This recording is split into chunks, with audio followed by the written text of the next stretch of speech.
well, it's a sink or swim market. Either you sink or you swim. Yeah. But if you can swim, you can swim.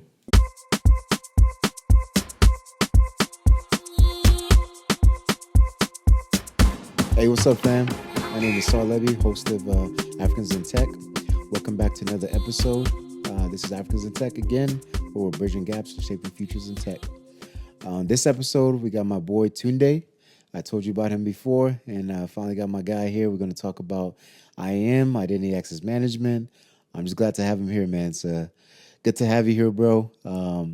I know we've got through some hurdles to get you here. I've gotten bad in terms of scheduling and whatnot, but I'm so grateful that you're able to make it, man. So thank you, man. So first and foremost, if you can just, share with our guests who you are, just about, where you're from. You can talk a little bit about tech and whatnot, but just really just who you are as a person and where you're from. If you just start there, man. Yeah, my name is Olatunde Awelewa, but people call me Tunde. I went to a while ago, Wells Fargo. But yeah, I'm from Nigeria. Been doing tech for a long time. Study computer science. But yeah, that's pretty much me. Cool. Which part of Nigeria? Lagos. Hey, I lived in Lagos. big boy. But I'm from Osho. I'm an Osho boy. Yeah. Okay. Yeah, Okay. I live in Lagos. Okay. Cool, man. When's the last time you went back? 2015. Okay. Hey, that long? That long. My guy. But I've been to Ghana, South Africa, Hey, not Nigeria. this I guy. don't know why. I was just about to ask you why. I don't have family members there. Ah, okay. Oh, so family is usually all It's around. scattered around. Okay. Okay. Yeah. All family or like All okay. family. Like nuclear, Okay. scattered around. Okay. So I don't have a reason to go back. Okay, gotcha. So tell me, journey. How did you get to so we're in Georgia now. How did you get to Georgia? Like, what's the? That's a funny story. I was in University of Lagos, which is Unilag, Okay. for like 2 years. Okay. Lifestyle was not the best, but there was in Nigeria. The universities are terrible. We have strikes, right? Where the government tells you that we can't go to school. Yeah. Everybody stays at home. Yeah. So in my second year in Unilag, there was a strike, and it was bad. We're not in school for 6 months. And then my dad, everything worked out well. My dad has been in the US, right? It was like, hey, everything has worked out well. You can come in. So I'm like, I was hanging out with my friends, but in my head I told myself, this bad habit is gonna stop. When it comes to the US, I'm gonna focus. My GPA back in Nigeria, you don't want to know. Hey. It's terrible. Well, I came to the US and I'm like, I'm going to be focused, right? So I came here with the green card. I didn't have to worry about like paper and all that, right? I came with a green card. How'd you get the green card again? My dad is a citizen. Okay. So he fought for his kids, and Nice, the family. So I came here with my sisters and everybody. So I came to college. It was a sad story. I've been in college for 2 years in Nigeria, and they came here and they're like, "Oh, your credits cannot transfer. You gotta start from the beginning." Yeah. And he told me it was terrible because he told me, like a week before, that I had to take an exam I didn't study for. Yeah. But I had to take the exam either ways. Yeah. I took it. I passed surprisingly because English, math, the regular stuff, right? Smart guy. I applied for computer science in Clayton State University's school in Monroe, Georgia. It was good. But I had to start again. It's like 2 years of my life wasted, right? Yeah. And it was terrible because my friends back home in Nigeria, they were second year, fourth year, some of them were finishing college already. And I had to start again. It was sad. I cried because I'm like, all those years wasted. But I told myself, you know what, Tunde, you're here already, man. You have to make it work. Yeah. So I got into college. The good side to that was that everything we were doing in college, I done it back home in Nigeria. Okay. So the first years of my college life was a breeze. Gotcha. Everybody goes to college, they do the basic stuff, the prereqs and all the that. prereqs. Yeah. My first year was 3 computer science classes and a math class. My second year was 4 computer science classes. So the regular stuff, the history and all that, I did in my last year. Okay. So college was a breeze. It wasn't complicated. Computer science. Back in Nigeria, before I came to the US, I was doing systems engineering in Unilag. So I was going to ask about that. So did you always know that you wanted to do systems engineering, computer science? Yeah, back home in Nigeria, I was already coding. Oh, okay, okay. Yeah, we're already doing system engineering. We're already Nice. writing Yeah. C sharp. We're already writing. We're already Hey. programming See, that's back good. then. So Wow. I wasn't the best then, Yeah. but I already knew the fundamentals. Okay. And which year was this? This was 2013. Okay, so you already coded in 2013. Wow, that's good, bro. Yeah. Because in Sierra Leone, that we weren't doing that. So I wasn't in Sierra Leone, but we weren't doing that. So that's good, bro. Okay, Sorry, Yeah. continue. No. So 2014, I got to I started my first year in college was 2014, January 2014. I had like two computer science classes and one math class. So wasn't complicated at all because it was like something I was used to already from back home. So it wasn't as complicated, but it was interesting. It was a different dynamic from Nigeria here. The whole everything, right? English, everything was just different. But was an interesting. It was an interesting transition. Okay, so I mean that's good. I came here when I was really young. I was like 8. I had to do like ESOL, which is this basically thing where you had to like learn basically English, Yeah. essentially. So you didn't have to do any of that. You just No. kind of transition, bro. That's beautiful, man. So you got into college. You picked up from systems engineering, and you did computer science instead at Clayton, right? Okay. Okay. What was so? How did you get into Clayton? Was it just you chose a random college, or what was the process? So I had an uncle. He went to Clayton State University. Okay. He studied the same course, computer science. Right. So when I came in, my dad was like, "Hey, we're gonna go to Clayton State University." Yeah. I'm like, what's that? He said, my uncle went there. Okay. My uncle's really smart. Yeah. I'm like, he went there. Okay, I'll go there. Okay. So I applied for the dual degree. You do 3 years in Clayton State. You go to Georgia Tech for 2 years. Okay. It sounded good, right? 5 years of my life, right? Just studying. So I'm like, okay, my uncle did it. I can do it. Yeah. Funny thing, my name is Olatunde Awedewa. My uncle's name is Uncle Ladi. So Ladi Awedewa, right? Yeah. But his name starts with an O. Okay. So in my university email address is O Awedewa 2. Yeah. Because my uncle is O Awedewa. Nice. Yeah. Picked up. Picked up. Yeah. But my uncle did it and it was doing well. I'm like, okay, and I used to look up to him. I still look up to him.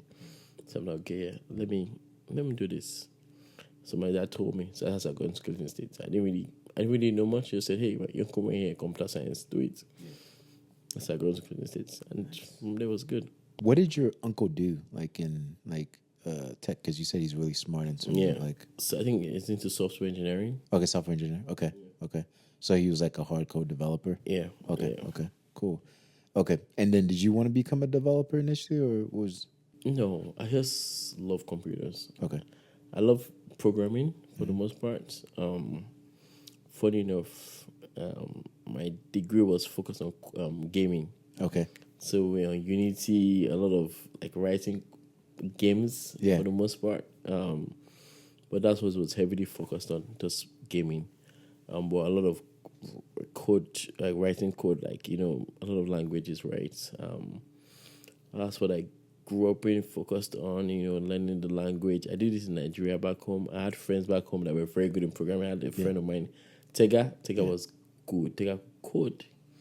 So it's like coming here, I could learn how to program. Like, okay, so this was what Tega was talking about.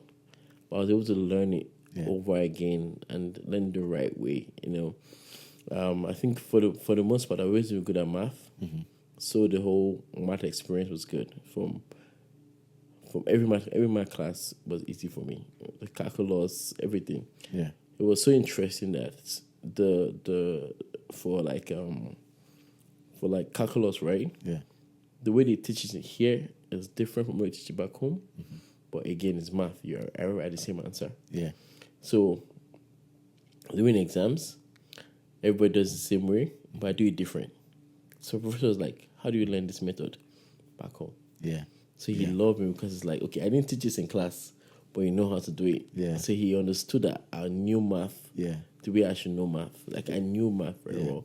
So it was always a breeze for me until maybe calc 3 differential equations. It was complicated. Yeah. It was always a breeze for me. Like, yeah. One of the things that I think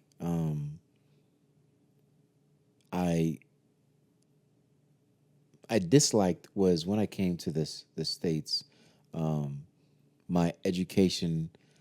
I felt like I regressed a bit because I know oftentimes people think, oh yeah, you're coming from a third world country, you're not really that smart, educated, but I mean, I was getting like straight A's, straight A's. That's a lie. And then when I came here, like some of the things that they were teaching was like really like elementary to me. Like some stuff I was like, I learned this like 2 years ago. Yep. So just it's a misnomer. It's fake news, as your guy says. There's a lot of things I think we learned that I think we don't appreciate. Coming, and I'm not saying us specifically, but I think for those who are in countries in Africa where I think we underappreciate the fact that we learn from very intelligent people. Just because we're in a poor country does not mean that people there are not smart, they're not educated, and they're not brilliant in their own rights. And I think a lot of times we take that for granted. So when I got here, the things that they were teaching me, and I think I came in like third or fourth grade, I was like, bro, I learned this like when I was like, second grade. So my stuff was so easy. So I'm glad you brought that up because I think a lot of times we take for granted the things that we do learn back home. And one of the premise of this show is to talk about mentorship and, growing and whatnot. Really, for those who are back home, really please appreciate your teachers, especially if they know what they're talking about. And you can Google a lot of things to be able to tell if they're telling the truth or not, or if what they're saying jives with what is best practice or known out there in the world. But if they know what they're talking about, don't take it for granted and start Googling all these other random professors and whatnot. But cool, man. Okay, so you're Clayton. You're doing good, I'm assuming, in school. And this is undergrad, right? Yeah, undergrad. Okay, Yeah. so did you, at that point in time, were you working as well? And if you were working, what were you doing exactly? Okay, interesting. That's a good question. My first job in America was, when you're in college, those guys that give tickets to, like, if you park in the wrong spot. Yeah. That's my first You're one job. of those guys? I used to wear the yellow vest.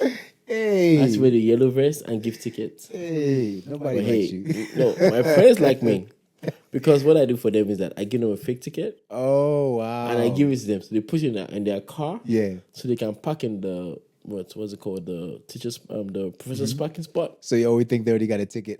So they love me. But every class comes out, people are coming, I take off my vest and I throw it in my car. Clayton, you didn't hear this from us. No, you did not hear this from us, Clayton. I did not, right. But it was a good time, right? Yeah. It was a good experience, just knowing people. Then I worked in the library. I worked different places, right?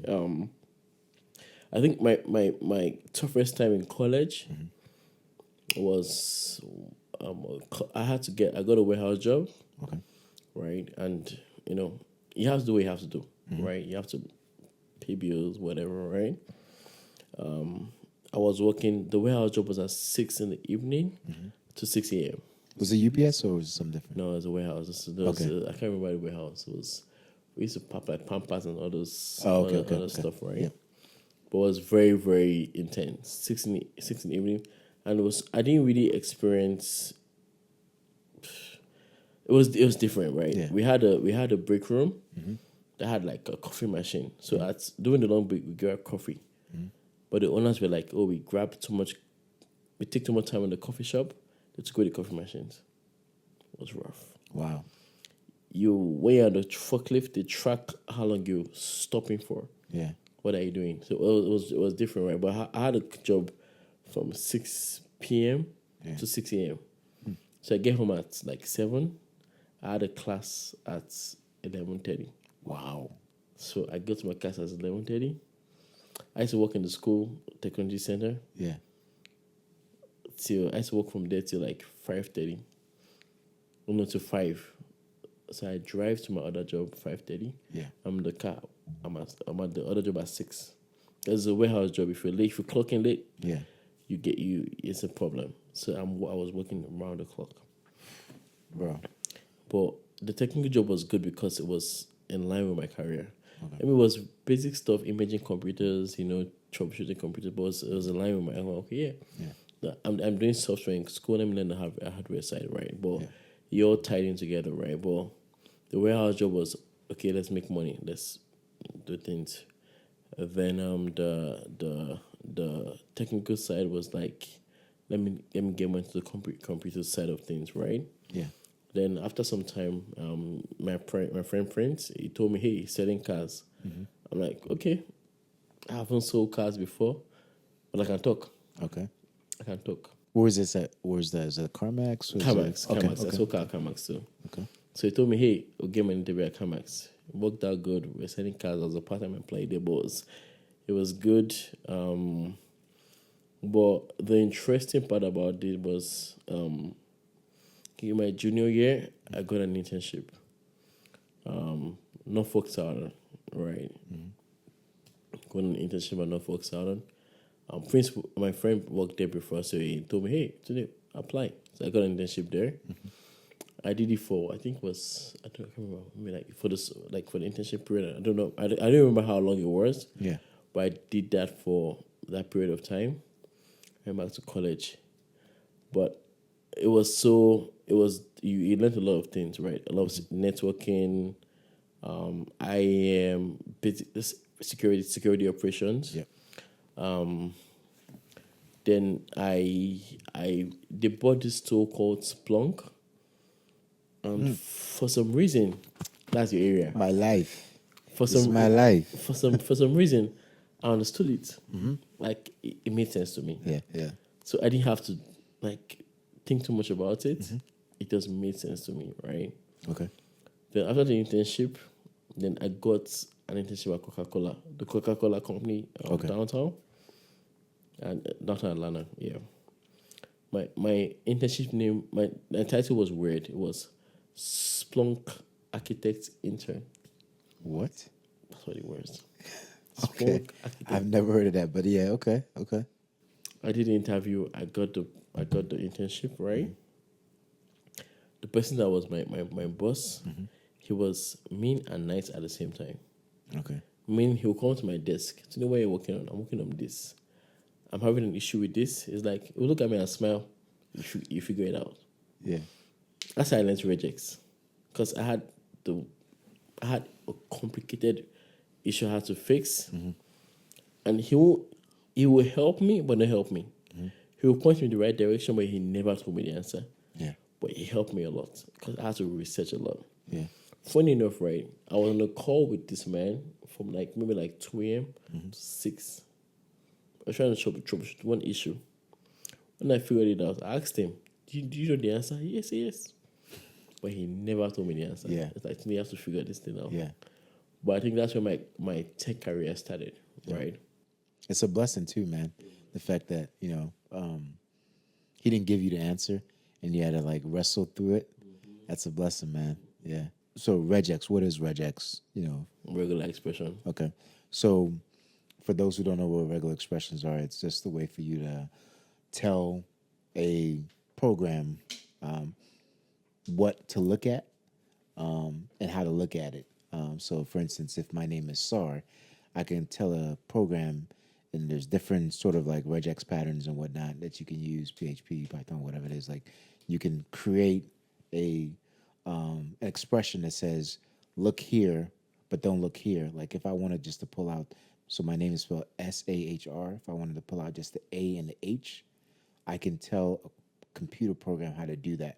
So for instance, if you're looking at creating a software program that is looking to grab usernames, and its usernames are going to be put into a certain area every single time, you can tell a program how to do that, and then you can create a list, array, whatever it is out of that, and do some pretty cool stuff with it. So for those who don't know what that is, that's kind of what regular expressions are. And to me, regular expressions were like a burden for me, probably for my first year and a half. So I get the struggle there, bro. Yeah, So it was difficult. But yeah, I did that. I was in Coca-Cola for a while. I did my internship there. This was my junior year. I just realized that I had a lot of smart people in college, like as classmates, but they were really smart in class. I realized that the real world is different from what you learn in class. You can program, you can write code, Yep. but you have to learn how to communicate, how to interact with people at work, Say that how to again. do the work. So it was different. So when I did my first internship at Norfolk Southern, I realized that this is different for me. So I'm like, okay, you know what, Tunde, your goal is get internships till you finish college. So I was supposed to graduate. I finished college in 4 years. I was supposed to graduate in 3 because I was taking a lot of classes, a lot of credit hours. But they told me today, you have to pick between internships and like finishing early. I'm like, internships. I'm learning there. Like I'm enjoying what I'm doing there. College is college, right? I'm writing code. I'm already used to this already, right? So I focused on my internships. Coca-Cola was great. I had an amazing boss, Catherine, amazing. A very smart woman. But that's why I got into Splunk, right? It was so bad. It was so interesting because I wasn't seen as an intern.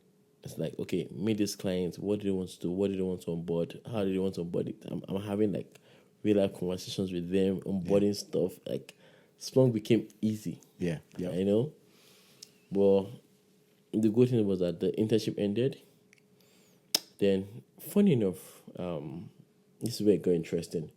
I got an internship at a bank in Columbus, Georgia. Okay.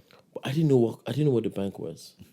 So I got an internship, I got an interview, and the day of the interview, right, I put it on my GPS. It was like 2 hour drive.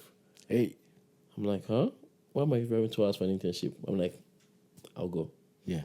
So I got there, I got to this bank in Columbus, Georgia, right?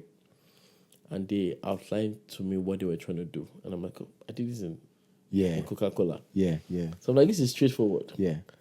But I was doing, in Coca-Cola, I was just doing Splunk. Okay. But in this bank, I was doing security operations. Okay. So you're a SOC person. Also, I was working in the SOC. So I guess you did an internship in Coca-Cola. How come they didn't hire you as a employee at the bank? Policies. The policies. It can be. It's a lot of political. You know how it works, right? Okay. So, and I was saying about a week. Okay. So I'm like, okay, because I was there, but I was always applying for other things also. Okay. And then this was your junior year, senior year? My junior year. Okay. My junior year. Okay. My junior, going to my senior year. Okay. So I went to Columbus, Georgia. I worked for this bank, and I feel like this bank was the best opportunity, right? They gave me a relocation package. I was there. As an intern? As an intern. Hey! They gave me a relocation package, yeah. Wow. So I was there. I was working in the SOC, but I understood Splunk very well. So I think the first thing I had to triage was this, right? We had a DDoS attack. Okay. Right? It was a bank.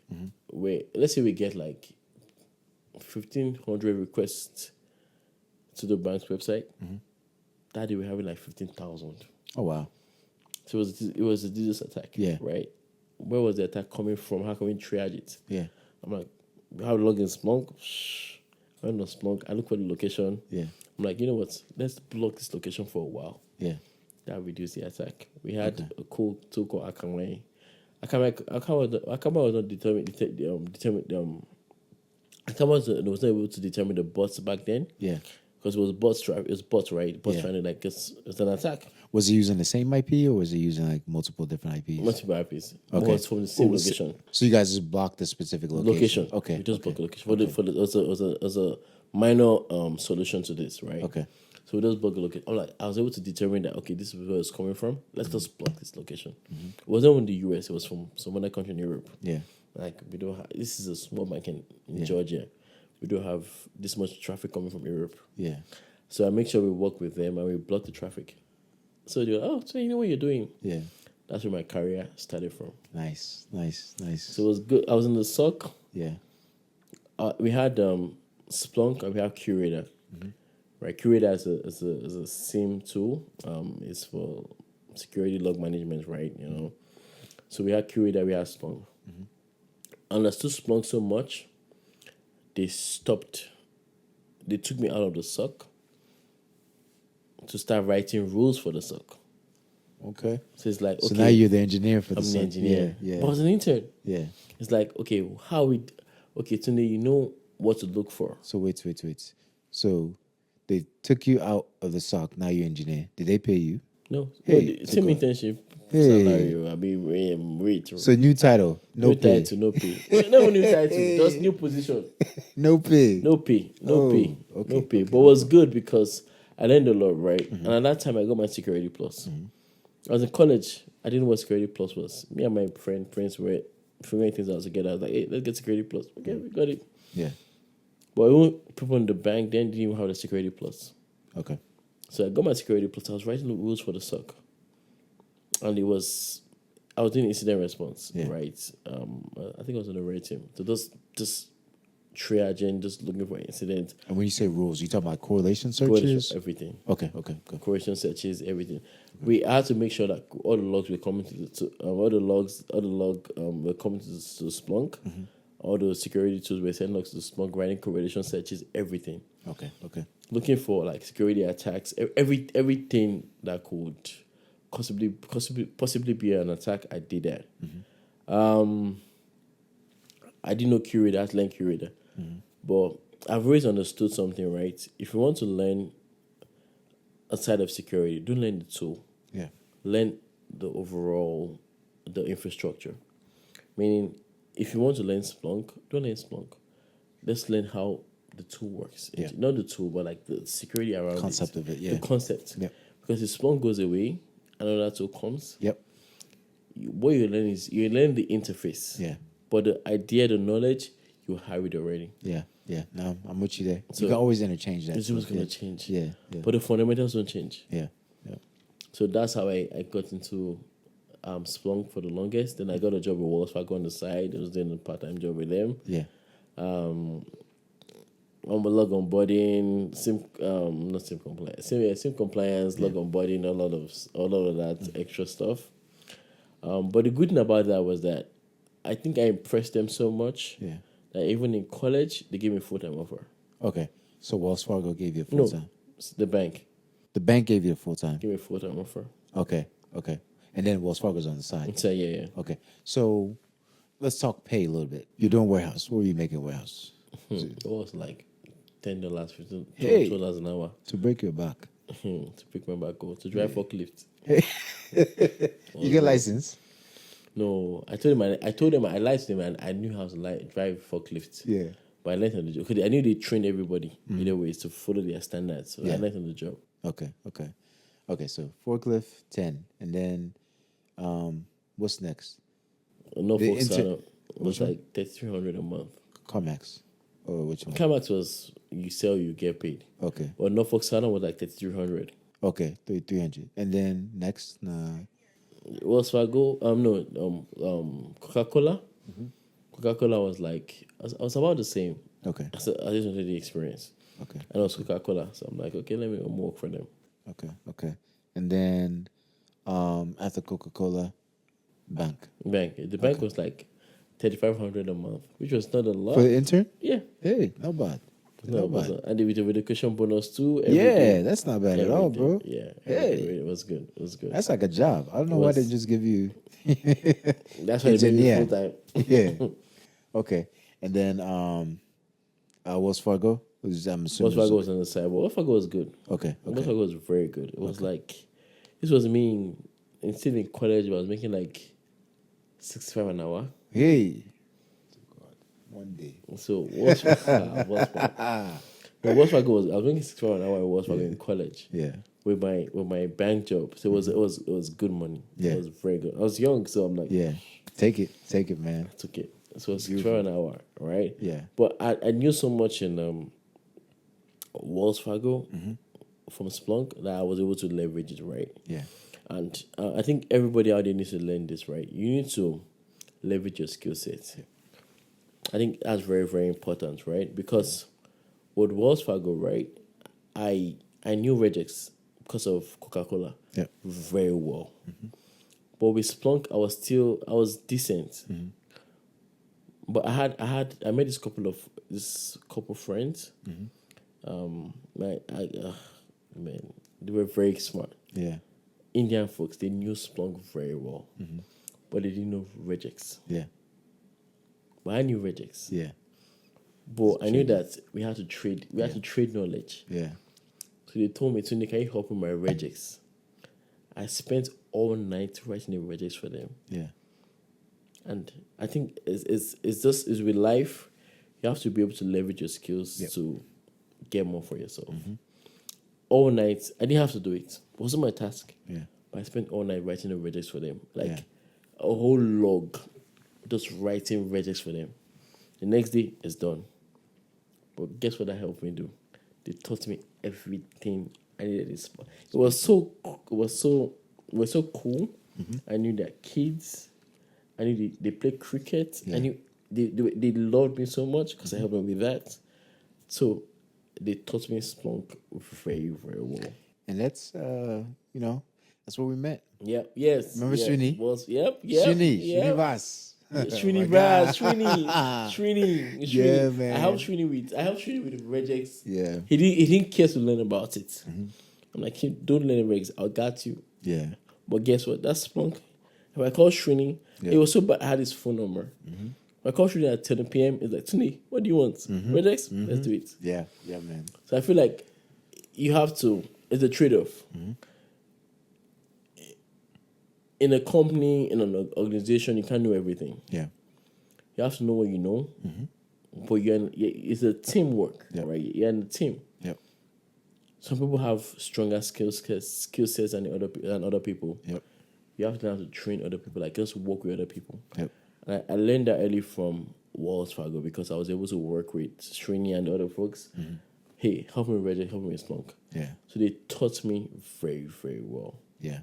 No, I completely agree. I think when it comes to like skill sets, leveraging your skill sets is extremely important. But I think the other thing that you may have not highlighted, but I know you did, is like you honed your skill. Like you made sure that you mastered as much as you can on doing regex, so that when you get asked the question, even if you don't know that question, you'll go back and research it, and then you'll spend all night like you did to learn and break through whatever it is that is being asked of you. And then next time I ask it, it's like, oh yeah, I did this before. I spent all night doing this. So that's dope, man. Yeah. All right, so you finished that, and then you're doing pretty well in terms of like leveraging like your skill sets and kind of bartering and learning from others. Let's fast forward a bit and let's talk a little bit about like when did you like know that, okay, I'm really good at this? Like, let's say Splunk. When did you know like, hey, I really know Splunk well? Well, Splunk was Wells Fargo. Okay. Right? When they had new people that came in and they told me to train them. Yeah. I'm like, okay, I'm good at what I do. Yeah. And I'm this kind of person that if everybody comes to me with a problem, I try to solve it for them. Yeah. I don't know if it's a problem or a curse. Yeah. We'll figure it out later. Yeah. But I had to deal with this. I had people under me that had to train in Wells Fargo. So like, oh, you need to onboard, you need to do this, you need to do that. I'm like, okay, I have a blueprint for this. I trained them, I got on a call with them. But at the same time, even as I was learning that, I was in Cineverse Bank, right? The bank in Columbus, Georgia. I learned security as a whole. Yeah. So even though I was doing Splunk, it was a small bank, so you have to wear so many hats. So I worked in the SOC, I came out of the SOC. I did vulnerability management. I was a quality admin. I was managing vulnerability management. Yeah. I did Sky High, McAfee Sky High. Then eventually, I stumbled on IAM, Okta. we implemented Okta. I'm like, okay, Tunde, on board one application. My first application was Qualys because I'm managing Qualys. Yeah. And I was like, okay, this is interesting. You Yeah. don't have to put your username in the password. You just click and you're in. So that's what helped me, right? So even though we Splunk, when I was doing Splunk with Wells Fargo, I was able to learn that, but I was able to learn security as a whole. Then I think in 2018, my first year out of college, I got my CISSP. Wow. It was interesting because everybody in the bank, Yeah. my senior folks, they have it. They were too scared to take it, Yeah. Yeah. but they couldn't pass it. Yeah. When I was young, I was like, what am I doing with my time? I'm going to study. Yeah. Because I think with CISSP, like you have to have like what 5 years or some crazy mess of like. You don't. Okay. So there are two ways to it, right? You have to have 5 years to be a CISSP. Okay. But if you don't have 5 years, you can still take the same exam Yeah. the people with 5 years have. Okay. But get an associate. Okay. But it's the same exam. Gotcha. Do you have to get a sponsorship or anything like that from somebody that has it, or? When you pass it, you have Yeah. to. Okay, But okay. before then, you don't have to. Gotcha. So I drove to Alabama. Okay. I took the exam. Yeah. It was a rough day. Yeah. I took the exam. I passed it. 3 hours, 4 hours, I can't remember. It was long. Gotcha. I took the exam. I passed it. And I told my manager at work, hey, I have a CISSP. What that did for me was everybody in the bank back then Yeah. try to take the exam because like this intern Yeah. turned employee. Now he's taking CISSP's past Yeah. it. Yeah. And my story was different because even they hired me as an employee, a full-time employee, and I was still in college. Yeah. So they were like, Tunde, you're an employee, right? But you can still go to school. So That's I was, crazy. That's crazy, bro. Yeah. Bro, that's crazy. So, how are you paying for college? No, loans and everything. Okay, right? okay. I So you was took on those- scholarship too. Okay. I was scholarship too. Okay. Yeah. But I mean, when I'm thinking about Hope it, and everything. the amount of money you're making helps you to. Yeah. So, Definitely, wow. definitely. Wow. Okay. Definitely. But the thing was that because they were like, Tunde, it was my final year. So I had classes on Tuesday and Thursdays. So they were like, you're hired full-time employee, but you can still go to college. You can still go to school Yeah. on Tuesday and Thursday. You don't have to come to school. Did they give you like what do you call it? Tuition reimbursement, or did they pay No, for it? they did. They wanted to, Okay. but there's a stipulation you have to work for them for how many years. Oh, okay. I didn't okay. want to. I didn't want to tie myself into that. Gotcha. So I just made sure that I didn't take that. Okay. So I was on Hope Scholarship and all those good stuff. So I wasn't paying for college either ways. Okay. So it was a scholarship in Georgia, right? Hope is specifically like a Georgia-based one. So Yeah. Cool. So I wasn't paying for college either way. So I'm like, I get to work full time as an employee. Yep. My first salary was $60K, Yeah. but I could go to school and work at the same time. It's not bad. You get out of even before school, you making $60K. Yeah. Hey, I was. bro, it's not bad. It's not bad at all. I was. Wow. So I was good. Yeah. I was good. And I was learning too. I understood things too. And I think for everybody out there, right? I think my advice for everybody is this, right? If you're learning a skill set in cybersecurity, IT, get a certification for it. If you're learning Palo Alto, get a cert for it. If you're learning Okta, whatever you're learning, just get a cert. Because you're already getting the knowledge already. Just study. Take extra 1 hour a day to study to just get a cert. Because what the cert does for you is this. The cert gets you through the HR filter. So it's like, okay, you apply for this job. Oh, should we pass them to the hiring manager? You have the cert for it. The HR folks don't understand. They just see that you're certified in that, right? He must know what he's doing because he's certified. Let's get him to hiring manager, right? And then I'm going off topic. I'm sorry. No, bro. It's It okay. takes you to the hiring manager. Then there are two types of hiring managers, right? You're like those that don't care about certs, those that care about certs. But either ways, you have the knowledge already because you're working it. So if you don't care about cert, they try to doubt your certs. I try to ask you questions, you can answer it. Okay, I'm certified, but I know it too. Yeah. Yep. But those that care about cert, You already have it. You already have it. Yeah. Yeah. Yeah. No, that makes sense. I think what you're just saying just kind of alludes to the fact that making yourself marketable, but also making sure that I think from a testing yourself standpoint, that's very, much in need. Like, and the best way to do that is like being certified. So, they come up with these tests and whatnot that says, you know, what you're talking about when it comes to XYZ. So whatever level, junior, associate, professional, like when you take these tests, it like helps to certify you in the company's eyes, especially when you start working with government. That's a big thing, right? Government. Yeah. So they start asking like, hey, do you have a cert to do XYZ? And then you can present that. So the other thing I think that's very important that you did that others may kind of gloss over is you did an internship. I think oftentimes we equate internships to non-paid. That's not always the case. Yeah, they do pay you as an intern, especially if you're doing valuable work. So for those who are in college or those who are looking for like, new roles, like internships is definitely a way to go. At Wells Fargo and at Norfolk Southern, was a requirement as far as being an intern? Was that like you had to be in school? You had to be in school for the internship, but for a college degree, you're in one internship. Gotcha. But I don't think you should stop at one. Yeah. Yep. I feel like you should get one first, but you have a skill set already. Yep. Like with Norfolk Southern already, they make you touch everything. You do IEM, you do security operations, you do network engineering, you do everything. Yep. So that helps you. So find an internship that opens your perspective to a lot of things, so you can feel what you can understand what you like. Yeah. Right. Then focus on that. So your next internship is like, okay, I'm not just I've done one for the school, I'm good to graduate. No. Yeah. Get more. Yeah. So from your experience, like as far as like being an intern, how much mentorship did you get? Now, I'm just thinking more so for like companies that are listening to this, like how to raise a good intern. Like how much mentorship did you get?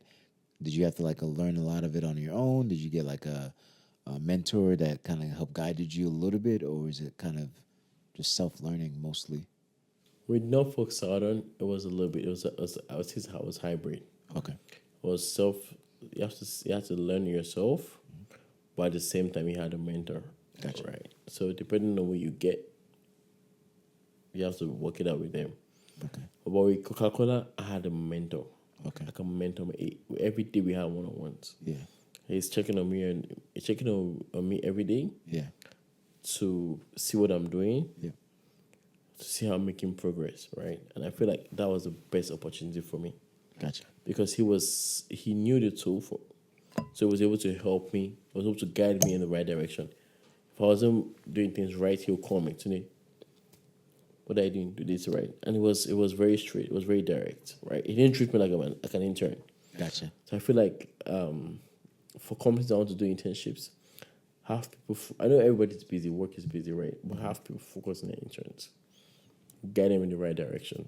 That will help them. So I feel like my mentor at Coca-Cola was very, very helpful. Okay. So you got a good internship, did Wells for a bit, you're a good spunker now, and then you started talking a little bit about transition to IAM and Okta.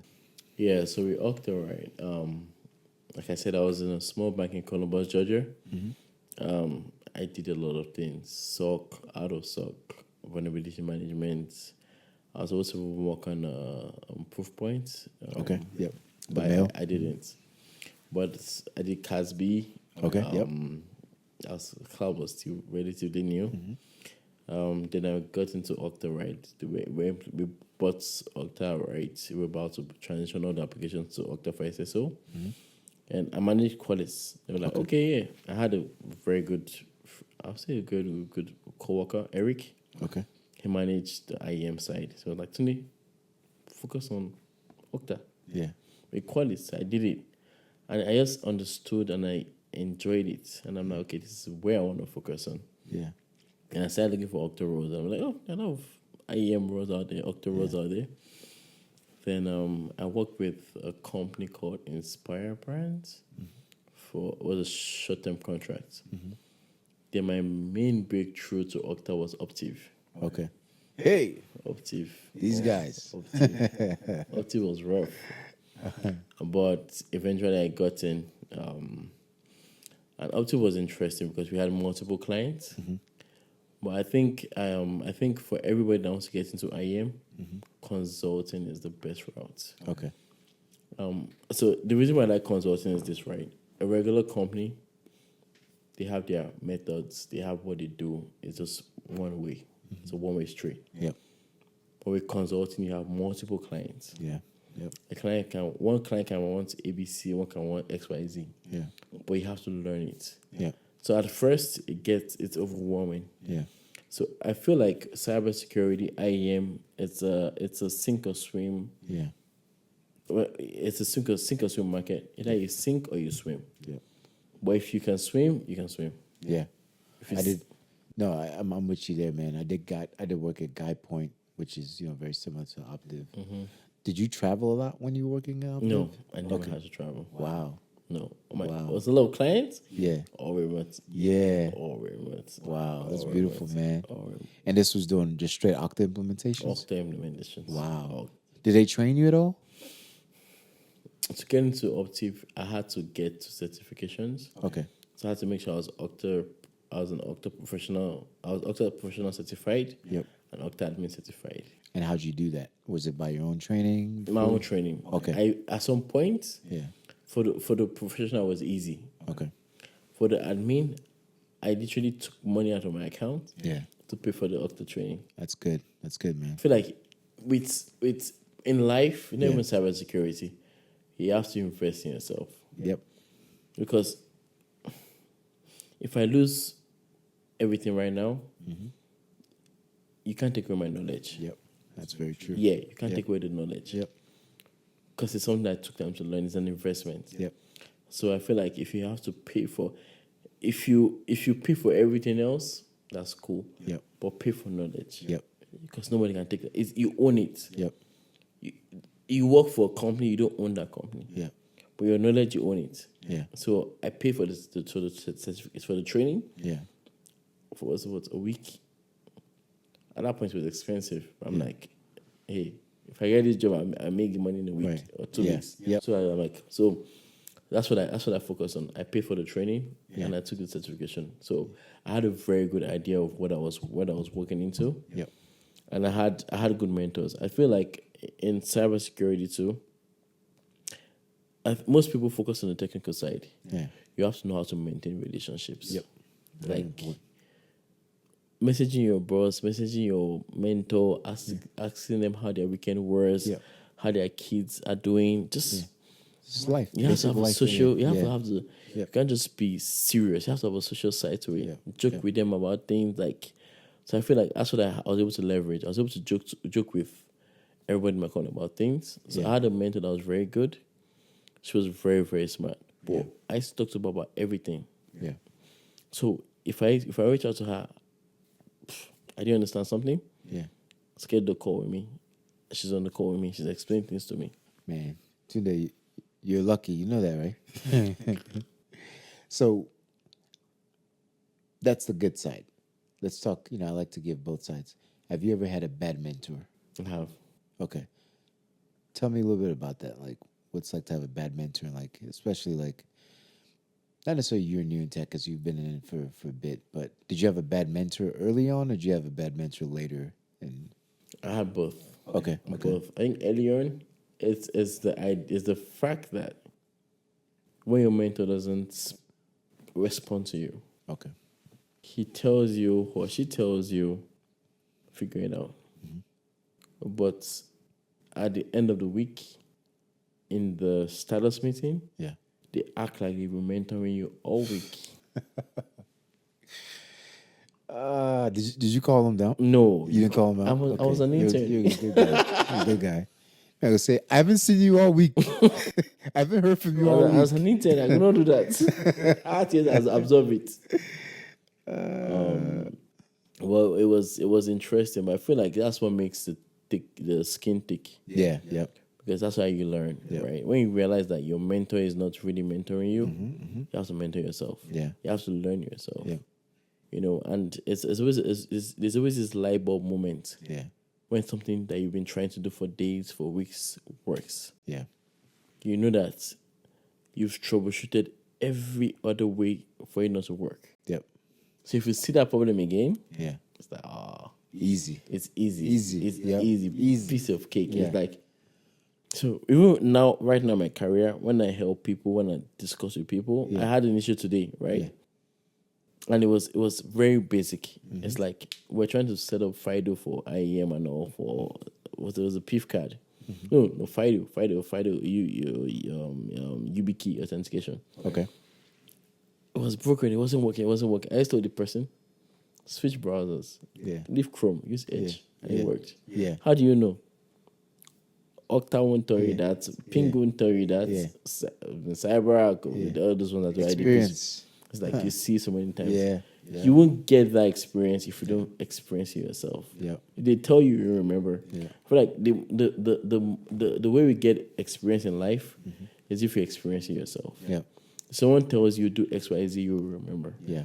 But if you troubleshoot for like days, and you see that problem again, like, I know you, we are family. At this point, we're related. I'm telling you, bro. It's so many like things. So my first career in Splunk, I was a technical support specialist. Simple problems that, now I can solve in like 10 seconds, 30 seconds. Yeah. Back then, the way I researched, bro, I thought I was gonna die. Bro, the way I researched, I would spend all night. I get off work, go home, hang out with the wife for about an hour, and then after that, bro, I would get on, and even like calls in India. I would take the tickets in India, IST time. So the 12 hours, whatever's behind. Yeah, That's I would take it like 2 a.m. I would be taking those calls. But to me, it's the things I learned from taking those calls that kind of stuck with me. Like the lessons I learned and to be able to troubleshoot and figure out those things, I would never take that back, man. Yep. No, And, never. And when you experience it, it's like, it's different, bro, versus like secondhand to say, okay, I read this document, but it's like, no, I've seen this. I've seen exactly how it's going to behave. I know exactly what the end result is going to be, man. Yeah. What helped me optive was this, right? And it was crazy. For every client I had, I built an Octane environment to mirror the environment. Yeah. Yeah. So my client is facing this issue. Yeah. I built an environment. Yeah. And I made sure I had that same issue. Yeah. So I could resolve it. Yep. So for everybody that's getting to tech, Yeah. build that environment. Mimic that thing. Yeah. Mimic Yeah. it. Build it. Yeah. Build it. Yeah. Splunk, Yeah. Okta, IEM, Yeah. AWS, Yeah. get it free. If you have to pay for it, pay for it. Yep. I see pay for accounts I don't need today. Yep. Same here. I see pay for accounts I can't need. Same here. Because if I'm consulting Yeah. and I run into that problem and I haven't faced it before, Yep. I Spin up an instance, yeah. I recreate it. Yep. I resolve it. I fix it, but guess what? I know how to fix. It's not about fixing for that client. Yeah. If I ever see it again, Yep. I know how No to fix problem. it. I know how to fix Yep. it, right? Yeah. And for everybody that is joining, don't learn the tool. Yeah. Learn the infrastructure. Learn the architecture. Yep. I do IEM. I'm an Okta consultant, right?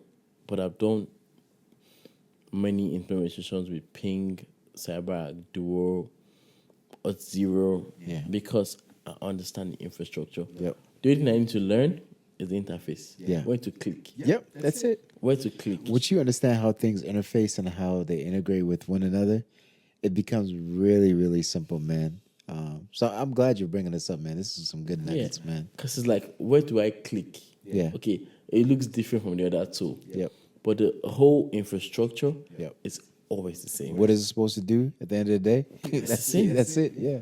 Yeah. It's the same. So I think most people now, they want to learn the tool. If you want to learn AWS, don't learn AWS. Learn cloud security. Learn cloud. Yeah. So that way, if you are thrown GCP, Azure, AWS, Yeah. it's like, okay, I know what I'm trying to, I know the end goal. I think the thing is this, right? Knowing the end goal, I know how to, you have to know the end goal. Yep. How to get to it is easy. Yep. What do you want to get to? Yep. I think that's the fundamental for every tool. I'm with you there, man. So I even think, even like now when I teach my Splunk classes, it's been a while. I know for those who have been asking, but from teaching classes, like Splunk at the end of the day, since it's just a tool. Like you said, if you can interchange Splunk with any other tool, if you understand what it's supposed to do and how it's supposed to do it, that really is all that really matters when it comes to understanding like how tooling works. You can interchange, like you work in the SOC. So SOC, they have like 50 hundreds of tools, whatever that they use, open source, proprietary, whatever it is. They have a bunch of tools that they use. But at the end of the day, if you know what it's supposed to do, an EDR tool is an EDR tool. At the end of the day, SIM tools are SIM tools at the end of the day. So if you know what it's supposed to do, I think, and then how it interfaces with all the other sort of like applications or services in your environment, it makes things so much easier. And I think that's a lost art. I think a lot of times folks, when they come to me, either they want to learn Splunk or they want to learn like Linux or they want to learn like anything else. I'm like, well, to your point, do you understand architecturally where this sits in the environment? Why a company will use Splunk? Why a company will use AWS? Why a company will use, CrowdStrike or SailPoint or Okta? Like, what is the purpose behind using all these different tools? I think once you understand that, it makes easier to connect like the different sort of like applications and services that they're running.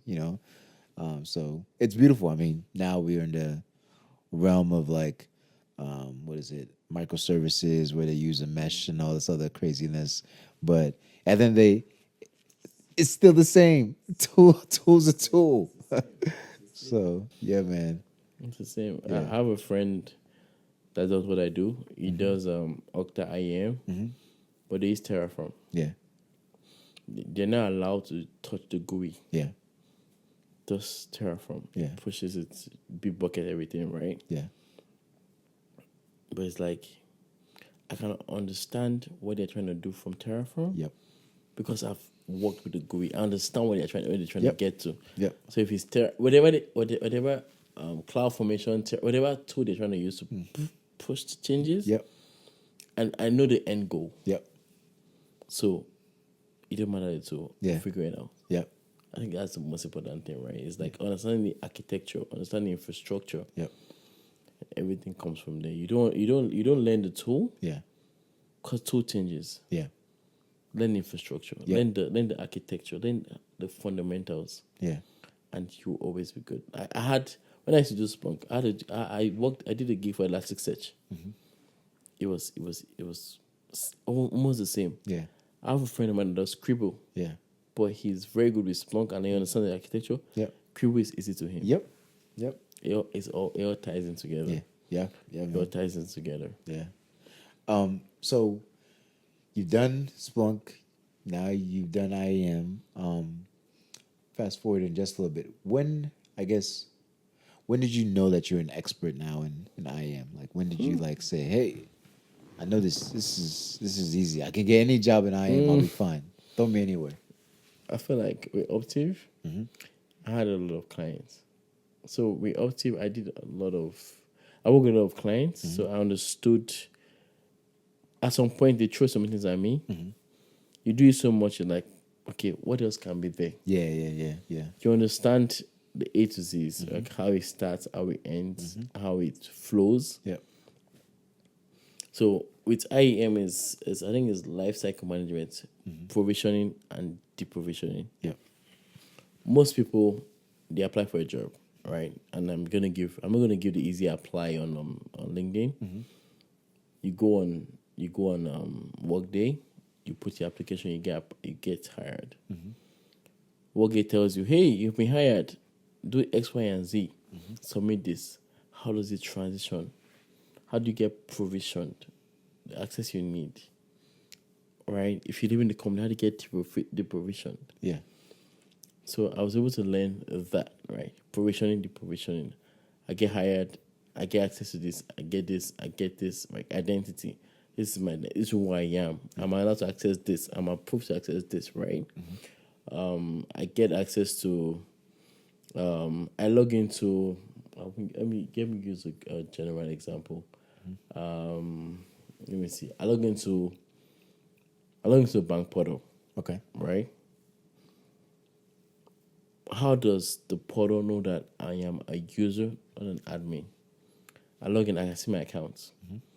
If a manager logs into the portal, he can probably see multiple accounts. Yep. How does the tool know that this is what I need access to? What am I authorized to see? Yeah. You know, so just understanding the process, understanding the infrastructure, the architecture. It's understanding the high level architecture is always key, right? So now what I do for work is I don't do the implementation, right? I walk into companies. I'm like, okay, I want to implement Okta, IAM, whatever, right? I recently did an implementation for a big hotel in Las Vegas. It was very big, new opening. I walked in it from A to Z. I think I remember that. You Yeah, I went, you told you. traveled. I told you. I traveled for a year. Yeah. I did A to Z for the implementation, right? Because it's like, regardless if it's 10,000 users, a million users, Yeah. how are we going to manage it, At right? the end of the day, it's the same It's the same process. infrastructure. Yeah. Yep. Right, you log in, you go into Marriott, right? You on your mobile device. It tells you, hey, create a username and a password, or use your Google Auth, use your Google social authentication, use your Google account, your Apple account to create an account. How does Apple know to trust the application, or how does the application know to trust Apple that okay, yeah, who you are? The whole flow is IAM, right? You have to understand your identity, who you are, who you are trusting with the identity, and the whole flow around the back end behind of that is what I do. And it's just understanding where a company is. So when I go to a company, right, I look at the current architecture, where they are. Where are you? What do you want to do? Where do you want to get to? And I advise them on tools, right? If it's a government implementation, there's FedRAMP is like federal requirement, right? I'm going to that. But it's like, is this tool FedRAMPed? Can you use this tool for your application? No. Even there's a piece of Okta that is not FedRAMPed, it's called Okta Workflows. It's not FedRAMPed yet, right? But it's like, okay, you can use that piece for the government. But you can't use every piece. Some tools are not even, you can't even use for the government. Talk about FedRAMP right quick, because I think our viewers probably some may or may not know what FedRAMP is. Talk about like FedRAMP high level, like a 30-second spiel of FedRAMP, moderate or high, whichever one you want to. FedRAMP is just from a layman's term. Has it been vetted by the government? Has it been approved by the government for you to use this application? If the government didn't trust it, you can't use it. That's what it is. If the government didn't trust it, they have to go through a couple rules or a couple checks. If it's not been trusted by the government, if it's not been vetted by the government, you cannot use it. So we're talking specifically for what we know is the U.S. federal government. Now, if you're in Sierra Leone, Nigeria, Ghana, wherever, and there's no FedRAMP process, you do what you must, but just don't come into an organization, start installing applications, say, oh, I know this application. I did this in my boot camp. Before you know it, they'll be walking you out that door. Yep. So make sure whatever you install, it's something that's FedRAMP approved, whether moderate or high, depending on whichever environment you're working in. So, okay, cool. I just wanted to kind of touch on that a bit. But yeah, continue, bro. Sorry. Yeah, so it's like, okay, you need to come into an organization, the life cycle, right? We have tools that are used for like access review, access management, entitlement, what roles, what permissions you have to get into the app, to the what access do you have, who gets to approve it, right? We have tools like Savient, SailPoint, Azure does this stuff, right? You have done the IDP piece, Okay. right? Which is like the Okta, Cyberg does it now. Ping Fed, Ping One, they do that, right? They have the privileged access management, right? It's like, okay, this higher level privileges, right? Who is allowed to access it? How are you allowed to access it? Okay. Then you join a company. What do you get access with? What do you get access to? You leave a company. How quick can we deprovision you? Okay. Right. So the provisioning, it's LCM, life cycle management. Okay. How can you? What do you need access to? When you're leaving, how can we get you out of the system? Okay. Because it's Is that the always same thing like skim provisioning, or is it a bit different? scheme is API provision. It's just using APIs to provision. Well, it's the same, right? Okay. You know, you can create a user, you can update the user, can deactivate the user. It's just a whole lifecycle process, right? Gotcha. But scheme is lifecycle management, right? Yep. User gets assigned, account gets created. I get married, my last name changes, it updates in the application. I get deactivated on the applications on the it depends on the IDP side, on the IDP, identity provider, it deactivates me in the application. It's just a whole life cycle management. So it's just that scheme pretty much. It's using APIs for pretty much LCM. Okay. Yeah. You go into a company, you work there for a few months, and then you leave the company, get promoted to another job, or get another job, blah, blah, blah. The idea is just that whole process of you getting in, you get the access you need. When you're leaving, they take all your access away.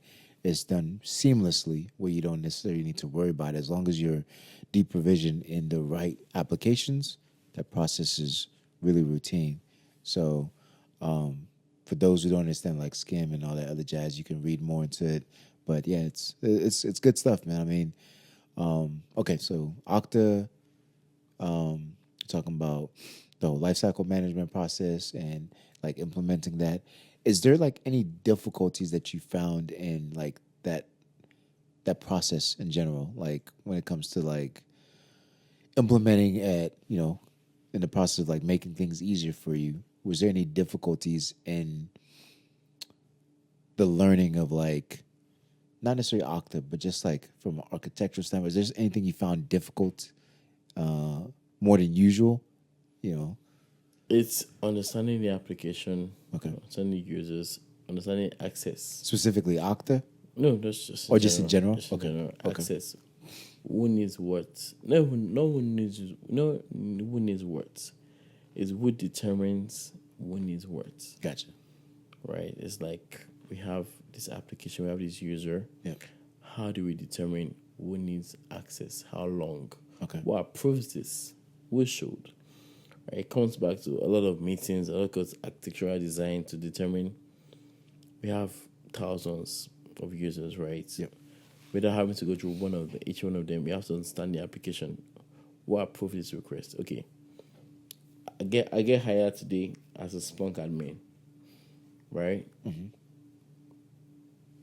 How do I make sure that day one of my employment, I can get access to Splunk? Mm-hmm. Are you going to approve it? Who's going to approve it? Gotcha. Right? How would the whole process flow? If you're out of office, if you're on vacation, who gets approved? Who gets approved? It's the whole life cycle, man. Like the high level view of how everything gets approved. Yeah. How the whole life cycle management works. It could get challenging. Yeah. But it's just a lot of meetings, a lot of architectural designing. Okay. To determine how that works. So the difficulty really is just understand like policy wise, like what's approved, and I guess also thinking about it like when policy changes, like how to now modify the code or like the architecture to reflect whatever policy changes happen within the environment. So, man, hey, I don't envy you. Yeah, I do. It's not as bad. It's just you get used to it, right? And when I do the access or identity management, access management, right? Mm-hmm. Even when I use Okta, it's like, okay, do we have different policies in the application? Yeah. Right. How do we manage it, right? Where's the source of truth? Yeah. Okay, a user gets hired. Where is their account originally created? Gotcha. What's the source of truth? And you can have multiple sources of truths. Yeah. Your account might appear in multiple places. Yeah. But which one takes priority? Gotcha. Yeah, no, that makes sense. So I'm thinking you're talking about like AD versus like another application AD, to go. Okta, Yeah, Okta is Universal Directory, AD, whatever the source of truth, CSV, whatever. Yeah. I've come that use CSVs Hey, to manage to users. manage. But Hey. funny enough, right, Okta integrates well with CSVs. Because if you delete an account in the CSV, Yeah. Okta deactivates the account Wow. immediately. If you create an account, Okta Yeah. creates the account. Wow. So it's the whole process with the they have a provisioning agent Yeah. that does all of that. Huh. I didn't think that Okta did that with It does. CSVs. It does. Wow. Manage with CSVs a lot. Hey. All right, so we're gonna kind of pick it up a little bit. So you recognize that you're SME now in tech space. What work have you done or have you thought about doing, if any, in like the continent? Africa. Yeah. I feel like I'm working with a friend of mine. He spoke to me about a couple opportunities. But I think identity and access management is big. Okay. Um, So it's what country you from again? Nigeria. Right? Nigeria. Okay. Nigeria, yeah. So you're from Nigeria. So currently, what are like the universal cards Nigerians use when it comes to like identifying themselves? What are like typical ways? Is it like a license, driver's license? Okay. Is there like a unified like identity card that they use outside? Like, let's say somebody can't get a license. Is there another card that they use?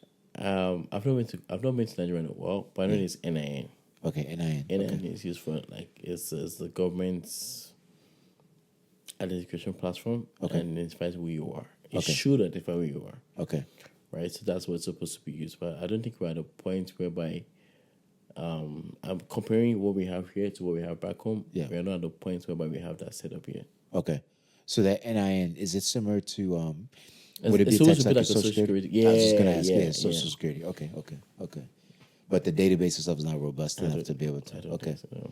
What about like retirement and stuff like that? How do they handle that? Like pension, things like that? Do you know? I think so, manual. Okay. Yeah. So that, I mean, similar things we're trying to go through in Sierra Leone. So yeah. Okay. All right. Okay. So a friend is trying to help you get into like IAM, and so this is in Nigeria or like another country? No, yeah, here, yeah. Oh, here. Okay. No, Okay. no, I spoke to a friend back home Yeah. about IAM space. Yeah.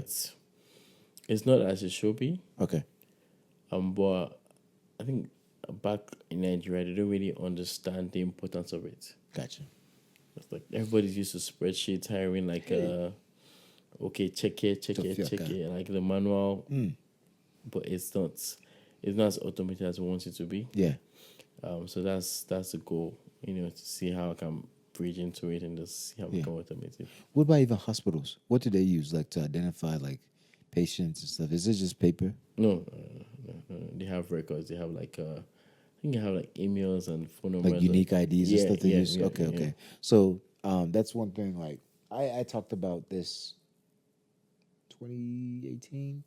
I thought about going back and like trying to like create like, because for a lot of hospitals and stuff they use paper trails, like, but imagine if those papers burn or whatever it is, like, okay, what happens? Record, Even records wise, when it comes to like certain databases, they are in cloud, and if internet goes down, like you don't have anything cached. Like, so somebody comes in, like, how do you figure out allergies or issues and the medications, things like that? You don't know like any of that. So I think some of that stuff with IAM and being able to like, of course, cache things locally and being able to like pull up resources and stuff like that.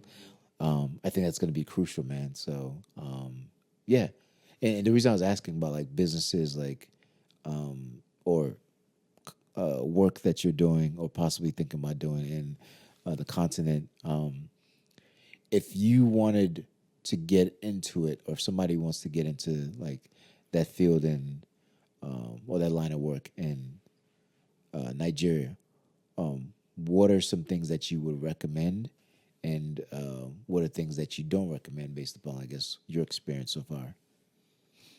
I feel like from an identity standpoint, I feel like you have to understand. I feel like the fundamentals. I think identity falls off database, Okay. right? And I say this because it's like if you work with database, the primary key, right? I have me on one database.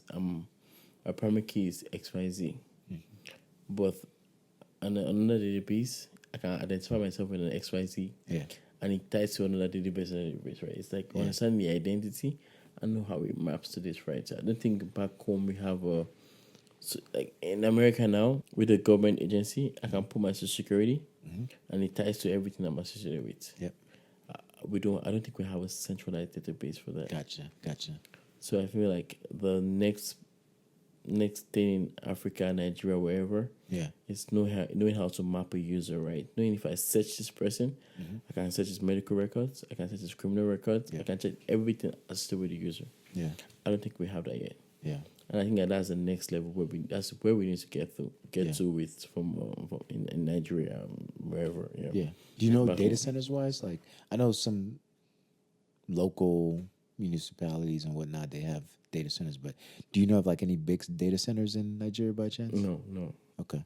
Yeah, I think that's one of the things I know Google, Facebook, and Amazon, I know they're looking into like starting to build some over there. So it'll be interesting, I think, over the next 5-10 years, like when we start seeing data centers develop in our countries. Of course, there's going to be kickbacks and whatnot. That's what we need to get into. Yeah, Bossman. yeah, bro. I'm telling you, man. Clear out space and build something. Mm-hmm. But the only thing I fear is just the cooling, bro. The amount of money to Yeah, spend. yeah. But I guess solar, you can probably like power some things for that. So yeah, cool, man. Yeah.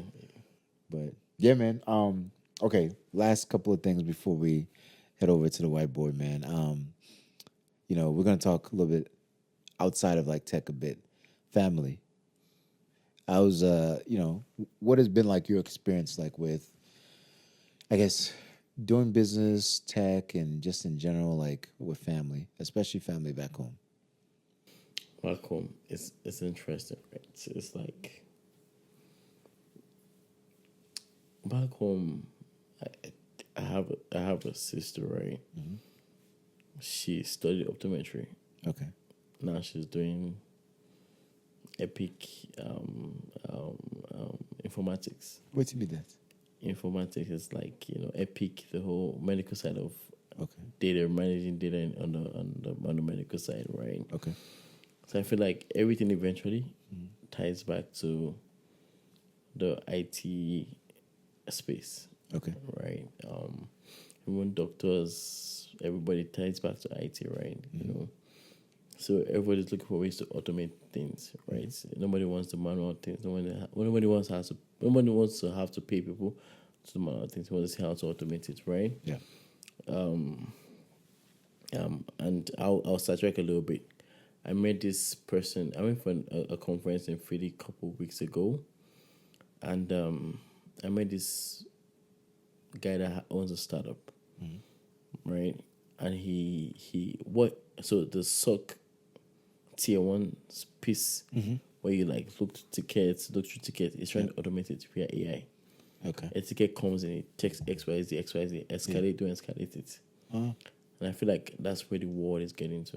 Okay. It's like, okay, how can we automate things without having to worry about humans? Like, how can we use like machines to automate it? And So it's gonna do the triage and all that. That's everything. Wow. And knows where to escalate it to tier 2, tier 3, tier 4, or is a false positive, close it out. Yeah. And I feel like that's where we are. So back home too, I think everybody's looking at that. Yeah. How can we automate it? How can we make it smarter? How can we make it faster? Yeah. I was with my PT, physical therapist, a couple weeks ago, and he told me something. It was like, honestly, he wishes he had an AI tool in his office. Okay. I can listen to everybody's complaints Yeah. and knows so that way when he's done at the end of the day, Yeah. he tells him, okay, I complain about XYZ, focus on this. Yeah. So he just has to remember. Yeah. So I feel like that's where every word is coming to is automation. Yeah. Listening, learning, and knowing how to triage. Yeah. So I think from going back home, I feel like we have to get to that point where we have to automate things. Yep. Everything is done so manually. Yep. I feel like automation is big. From an IAM perspective, my goal is okay. just looking at people's, that's what a couple tools do currently. Looking at someone that is in your like your same like your title, your role, knowing okay, this person had XYZ access to XYZ. Yeah. They should have me. I'm coming. I should have access to XYZ. I shouldn't have to worry about approval because we had the same role previously. We had the same access. Oh, the previous person had the same access. I should get access to this. Just slot right in. It's just right in. Yeah. And I think that's the goal for back home and like automating things for access for everybody. Yeah, no, I agree with that. I think process wise, there's just a lot of things that I think can be refined a lot more, and I feel like we're very backwards. You know, a lot of countries in West Africa, I haven't really researched much yet with countries in East or South Africa or even North as much, but I know West we're definitely lagging. So hopefully we get it together. Cool, man. And then last couple questions. Wait, wife. Wait, wife. Hey, this guy said, Coming soon. Coming soon. Coming soon. Hopefully. Coming soon. So how sneaky are you? What's it? Maybe next year. I'm getting old. I need to. Okay. All right. So you heard it from here, Africans in Tech. Tunde is searching. Cool, man. Well, boss, man, I'm very grateful, man. We're about to get ready to go to the whiteboard to do some demoing. Did you have any questions at all, like in terms of like, not just like I think with the podcast, but I think in terms of like, I think doing work in Africa or just, what are your thoughts on that?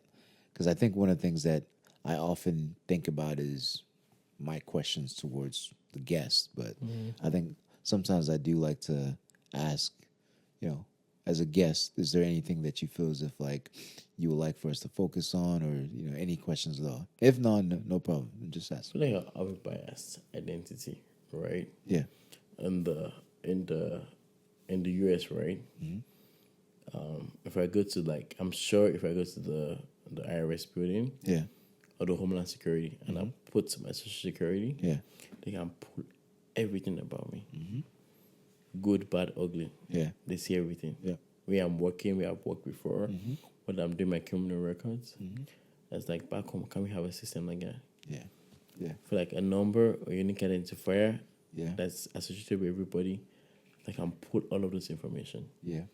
I feel like that'll be essential to the country, the continent. Yeah. So we can know who we are, what the next person is, how safe is the next person. Yeah.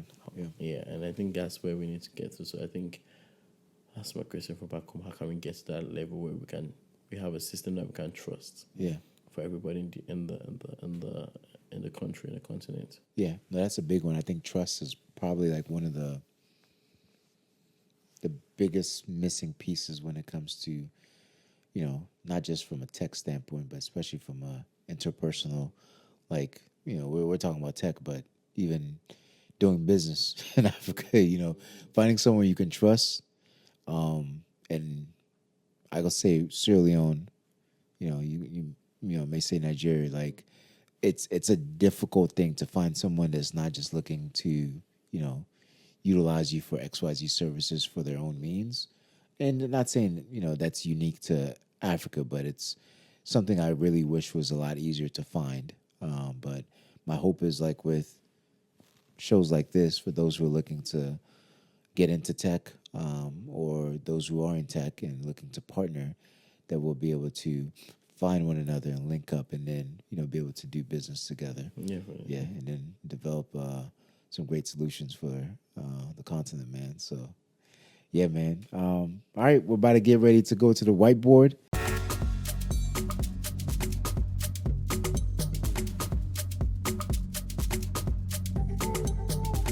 Hey, what's up, fam? We're about to do our whiteboard session with Tunde now. We're going to talk about identity access management, IAM. Tunde is going to roll into it and do his explanation. And then after that, if you have any questions, of course, you know where to submit them, but let's let Tunde get into it. Tunde, it's all yours, bro. All right. Thanks, sir. So IAM has a couple parts, right? We have I'll say IDP, Okay. Identity access management. We have the PAM, and we have the IG governance, right? Okay. Governance is access review, what you need access to, entitlement. So I'll give you this brief example, right? This is Tunde right here. Tunde gets a job, right? He has, let me give to a typical example that people are used to. Getting to Workday or tool that a HR system or HR platform. Yep. Like Workday, I'll use Workday for example, right? Tunde has access to Workday. Okay. Workday has my information. Yep. My first name, my last, everything about me. Yep. Right? But from Workday, how do I transition to applications, right? Most companies have generally have an Active Directory, AD. Yep. Right? AD has user information, right? So how do the tool can see? We have for the most part, you can, the accounts can get created in AD directly, but for the most part, most people have an IDP, right? You can go this way, you can have an IDP, right? Meaning my account from here, first name, last name, username, everything, email address gets sent to here, right? Gotcha. Okay. Then from here, my information gets pushed to Active Directory or to any directory, right? Any directory, right? It can either go directly, right? So meaning I come here, I get hired. Yep. I do all the forms. I get hired. I have a hire date. I have a start date. Yep. When my start date gets created, this is the whole IDP piece, right? Then the access review, right? Is like, okay, then Tunde has access to X application, A application, B application, right? Let me use it's A, right?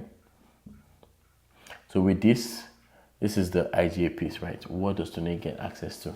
Okay. Right. So this is my identity, right? Okay. This is authorization. Okay.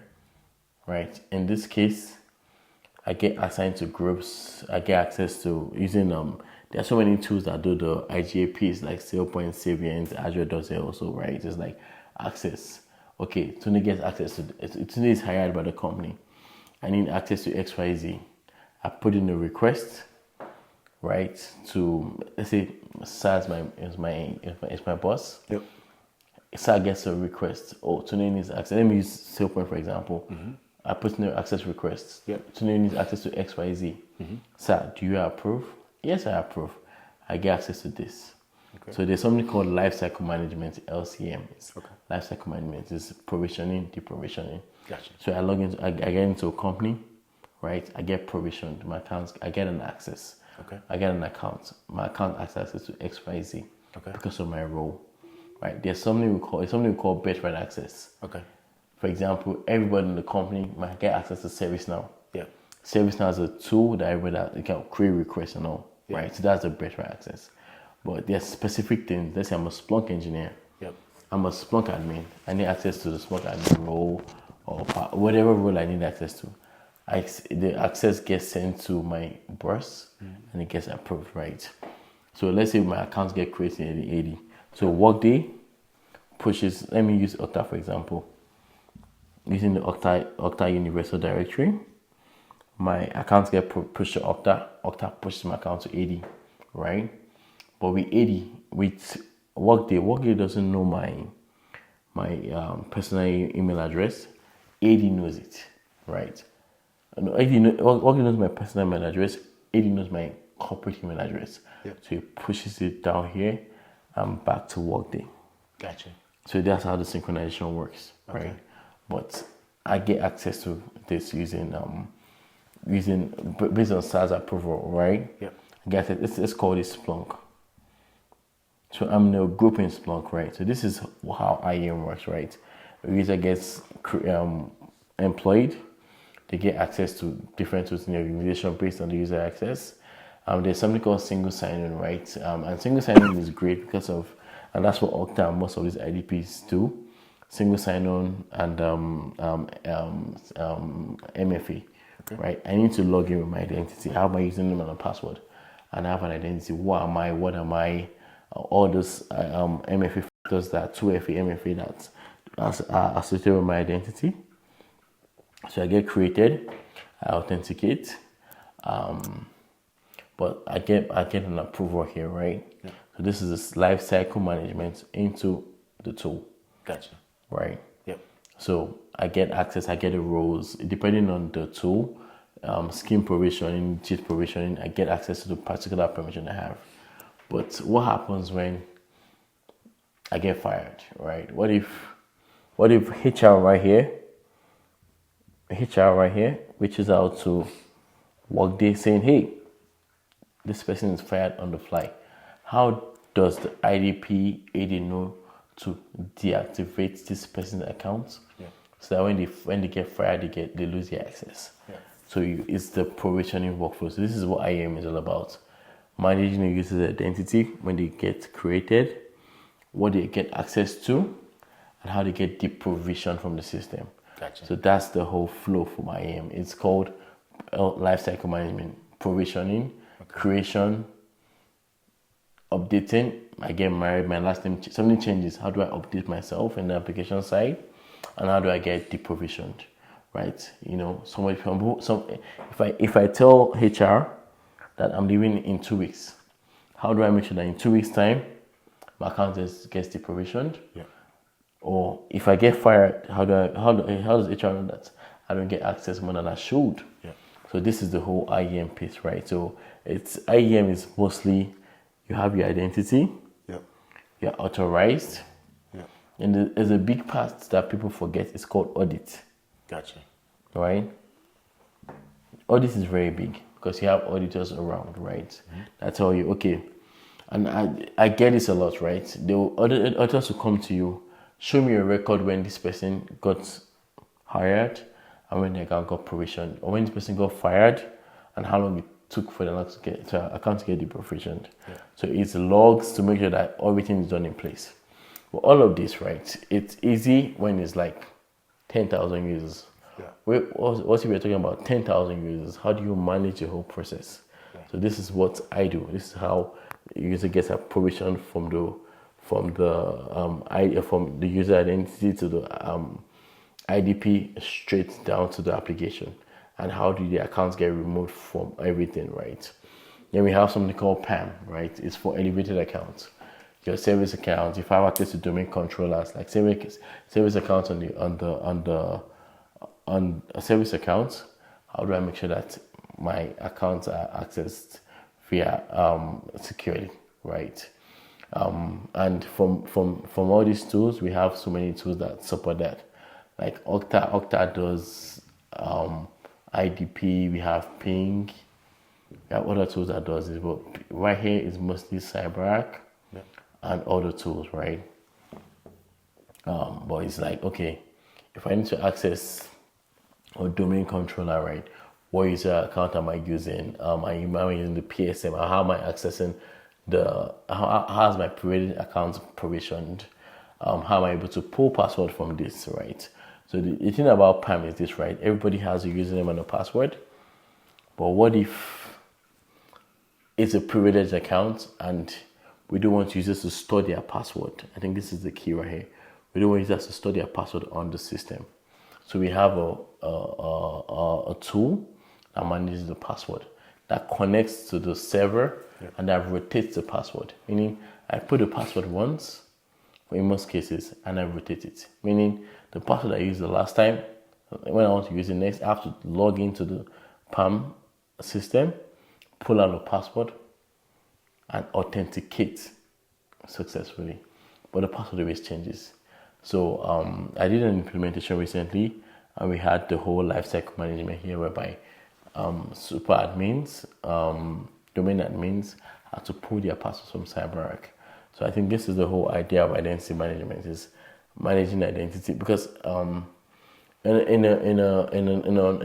organization, mm-hmm, you could have the tools, the best tools, right, in the organization, but the biggest form of attack, whatever, comes from the user identity. So if your system is secure and your user doesn't secure the identity well, then they compromise everything.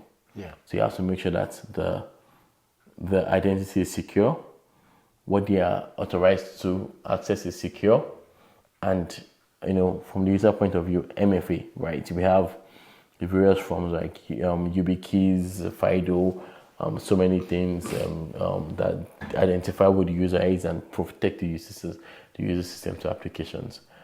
So I think that is the general form of IAM. Who you are, what you have access to, and how long you have access to it for. And if you have like privileged accounts, how can you access it? How can you prove that you're who you are to access the system? So I think that's what I do for the most part, and that's the IAM piece I focus on. Nice, Yeah. man. So let me just recap quickly. So we're saying that user gets into a work environment. Let's say you work at, I don't know, let's say Pizza Hut. So you work at Pizza Hut. You initially join, regardless of you're at Pizza Hut, you need a account that's going to be used at or for logging into like the specific workplace. Like let's say you have like a card that's used to get into a building. So you work at Pizza Hut, you get a card that allows you to work into any place. So that's the birthright thing, right? Everybody gets access to that. So before you get birthright, you get put into the system, Workday, for instance, it's going to give you all that access to whatever. Mm-hmm. So then in Workday, that also is integrated with your IDP, your identity people that says, hey, this person works at Pizza Hut now. Mm-hmm. And then you're saying that gets pushed to a database, in this case, Active Directory, that then has a list of all the different things you're supposed to have access to do whatever. So all of that is all in one. And then whenever a person gets access to the initial things that they need access to within Workday, it's already automatically synced with AD, which is integrated with IDP, Okta, whatever it is that you decide to use. And then from there, you get access to whatever. So in Pizza Hut's case, you get access to register maybe, or to maybe put in your timesheet, mm-hmm. whatever it is that you need access to do. So that's pretty cool, man.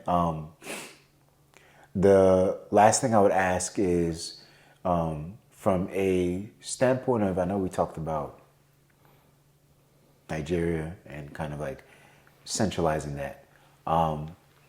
In this case, if we're looking at like the different auths, right? So instead of Splunk, mm-hmm. it would be like whatever. Yeah.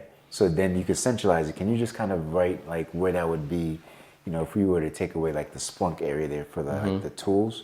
Mm-hmm. So, you would write there like whatever applications the user will get access to, Yeah. So it all ties back to the identity. Yep. Right? So let's say my identity is XYZ. Then every tool right here, mm-hmm. regardless of what organization or country, this identity has to be tied to that. Yep. So that way it's like a database. It's relates, right? Yep. So that way, if I have access to the healthcare system, it shows that okay, Tunde is accessing the healthcare system, right? Yes. So that way, if I come here and I can set user identity, yeah, I can know what they have access to, right? Yeah. And if it will show me the last time they accessed it, the first time they accessed it, what they did, right? So it's like a giant database, that has a history of what they did. Perfect. And I feel like that's the essential part of the authentication. It's like user authentication, what you're authorized to. Yeah. When you accessed it, what you did on that system, and what the first time, the last time, what you did, it just aligns so that we can know they can have like a blueprint of what the user is doing and what they're all about. Nice. That's a goal for IAM. Nice. Perfect, man. Yeah. Well, Tunde, man, I really appreciate this, man. This is a great overview. So for those who have any further questions, feel free to send your emails or your questions rather, to africansintechnology@gmail.com. Again, if you have any questions, feel free to send your questions to africansintechnology@gmail.com. We also have different handles that you'll see below where you can ask any questions and we'll respond back to you. But again, thank you very much, Tunde. Now let's get back to the show. Hey, welcome back, fam. That was an awesome whiteboard session by my guy Tunde. If you have any questions about IAM or identity access management, feel free to shoot us a message or email. Email is africansintechnology@gmail.com. Again, it's africansintechnology@gmail.com. Or you can hit us up on our social media handles. You'll see all the links below. Feel free to message us if you have any questions at all. Tunde, I want to thank you very much, man, for a fantastic session, man, and a good whiteboard session. I'm just going to give you a second to kind of close out if you have any questions or if you have any advice to those who are looking to learn more about, IAM or anything like that. Feel free to chime in, man. Yeah, thank you, sir. Thank you for having me. I think for most people, IAM, Splunk, SOC, security, cloud, I feel like we're in an era whereby there are a lot of resources, right? You can learn, you can go to Udemy, wherever you have knowledge, take advantage of it. Learn, take the class, take the certs, learn, grow, apply. I feel like we have what people back then they have. We have knowledge. Knowledge is out there. So take advantage of it, learn something new. AI is the next buzzword. Generative AI, everybody's learn it. Yep. Learn it. Take an RPA is a certification for AI. Take a certification, learn it. Yep. And just grow really, man. AWS, Azure, GCP, just pick something you like to do. And I feel like for most people, don't force yourself to do what you don't like to do. I think cybersecurity is so broad. If you like to read, if you like a technical, if you like to code, there's a side for you. If you like a code, there's a side for you. Just pick something that aligns with your strength and go for it. And don't just go for it. Go for it hard. Learn it, get certified, and I think you grow from there. I think that's my advice for everybody. I'm Tunde. I have if you want to reach out to me, my Instagram is Tunde_A_. But I have if you want to email me is olatunde.awelewa@atitpartners.com. Email me and we can talk about where you want to get to next. Yeah. Cool. Boss man. Thank you, bro. I really appreciate it, man. Thank you all again for tuning. This has been another fantastic episode for Africans in Tech, where we're bridging gaps and shaping futures. Catch you on the next episode. Later.